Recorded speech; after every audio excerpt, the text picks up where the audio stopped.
నమస్తే అండి. తమిళనాడులో విజయ్ పార్టీ పూర్తి స్థాయిలో సీట్లు కొల్లగొట్టలేకపోయింది. 118 వస్తే గవర్నమెంట్ స్థాపించవచ్చు, అలాంటిది రాలేదు. దాంతో 108 దగ్గర ఆగిపోతే 10 స్థానాలు కావాల్సి వచ్చింది. ఇలాంటి క్రమంలో విజయ్ బీజేపీతో ఎందుకు వెళ్ళకూడదు, వెళ్తే బాగుంటుంది కదా అనేది మనలో చాలా మందికి ఉన్న ఆలోచన, నాకు కూడా. ఎందుకంటే అట్లీస్ట్ తమిళనాడు డెవలప్మెంట్కి ఎంతో కొంత సాయం చేస్తుంది కేంద్రంలో ఉన్నటువంటి బీజేపీ పార్టీ.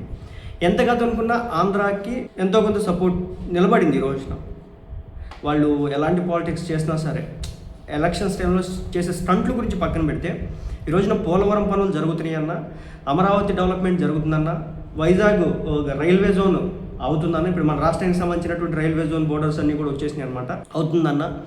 అలాగే ఎంత కాదనుకున్నా కేంద్రం నుంచి వచ్చేటటువంటి నిధులు అతి త్వరగా రావాలన్నా కానీ మన రాష్ట్రం మీద పాజిటివ్ కన్సర్న్ అయితే చూపిస్తూ ఉంది బీజేపీ. అలాంటిది ఇప్పుడు తమిళనాడులో కూడా చూపించాలంటే విజయ్ వాళ్ళతో పొత్తు పెట్టుకుంటే సరిపోతుంది కదా అంటే ఎస్. కానీ ఇక్కడ ఉన్నటువంటి ఇబ్బంది ఏంటంటే తమిళనాడు ప్రజలకి బీజేపీ అంటే ఇష్టం ఉండదు. ఎందుకంటే అక్కడ 2 రీజన్లు ఉన్నాయి. ఒకటి హిందీ లాంగ్వేజ్ని వాళ్ళు రుద్దడాన్ని, రెండోది ఏంటంటే religious politics high level, peak లెవెల్లో చేస్తారనమాట. అది చేయడాన్ని వాళ్ళు ఒప్పుకోరు.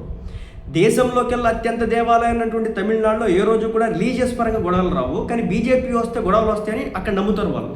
అందుకే బీజేపీని వాళ్ళు యాక్సెప్ట్ చేయరు. వాళ్ళకి భాషాభిమానం ఎక్కువ, అలాగే మత వర్గ ప్రాంత అభిమానాలు ఎక్కువ ఉంటాయి.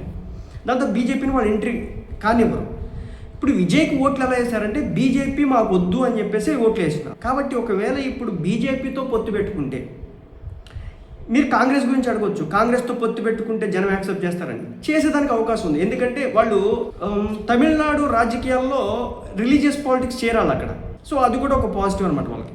కానీ నేను చెప్పేది ఏంటంటే బీజేపీతో పొత్తు పెట్టుకుంటేనే విజయ్కి మంచి జరిగిద్దేమో, లేకపోతే దినదినగండం ఇంకేదో అంటారు కదా డాష్ అని చెప్పేసి. సో అదనమాట, అలా అవ్వడానికైతే అవకాశం అయితే ఉంటుందన్నమాట.